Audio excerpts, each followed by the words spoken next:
皆さんこんにちは。今回はカンボジアベンメリア遺跡の動画になります。僕はカンボジアに行ってないので、なぜアンコールワットよりベンメリア遺跡の方が良かったのか、実際に行ったシュータさんに聞いてみたいと思います。いかんや。はい、シュータです。よろしくお願いします。よろしくお願いします。ではズバリアンコールワットよりベンメリア遺跡の方が良かったと思う理由、3つだけ挙げるとしたら何がありますかね。1つ目、圧倒的崩壊。圧倒的崩壊とは。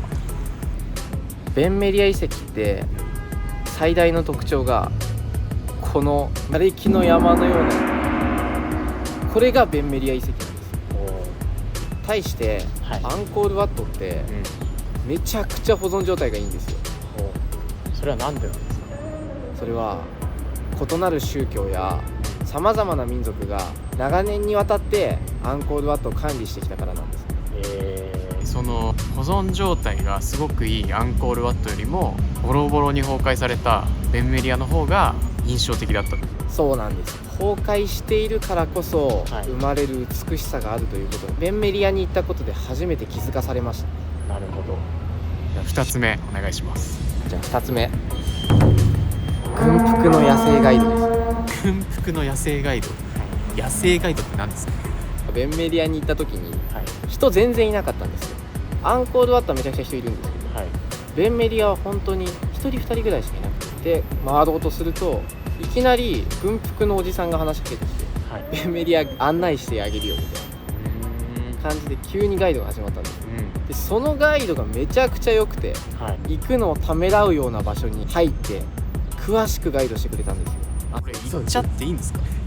いや、わかんないですけど、ガイドさんが連れてってくれたので、まあ大義名分です。ってことはその観光客に設置された道も一応あるってことですかね。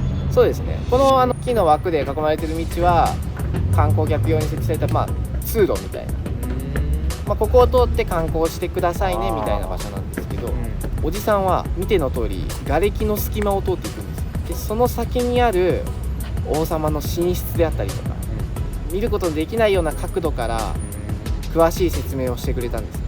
つまりこの野生ガイドのおじさんがいなかったらそこには行けなかったってことですよね。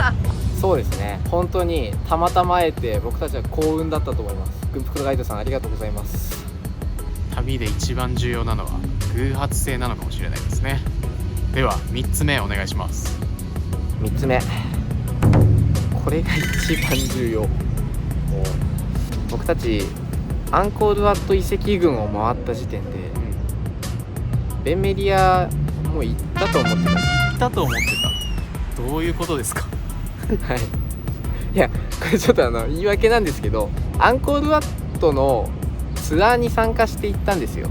なんで朝の8時から昼の2時ぐらいまで、6時間ぶっ通しで炎天下の中を歩き続けて、いろんな遺跡を見たんですよ。その遺跡のどれかがベンメリアなんだろうなって思って、もうトゥクトゥクで帰ろうとしてたんですよ。ちなみにベンメリアも一応アンコール遺跡群の一つではありますもんね。大枠で見たらそうで、チケットが一緒なんですよね。なんでもう終わったと思って、もうほんと満身創痍で、もう宿帰りたいって気持ちでトゥクトゥクに乗ったら、宿と別方向にトゥクトゥクが動き出して、しかも2時間。2時間そうなんです。トゥクトゥクで2時間。本当に顔面土ぼこりまみれで2時間移動し続けるんです。灼熱の大地を、そんな状態を覆すほどベンメリア良かったんですか。そうなんですよ。もう何の期待もしてなかったんですけど、ベンメリアについて初めて崩壊された遺跡を見た時に、ラピュタは本当にあったんだって思いましたね。 This spot looks like Laputa also, yeah. でもカンボジアといえばアンコールワットっていうイメージが強いので、今回みたいにアンコールワット行ってからベンメリア遺跡に行く人多そうですよね。多いんじゃないかなと思います。体力を奪われて、もう期待も何もない状況になったからこそベンメリアが美しく感じる、そういった点もあるので、ぜひ行ってみてほしいですね。いかんやん。ではこれがベンメリア遺跡の方が良かったと思う理由3選、皆さんにも伝わりましたでしょうか。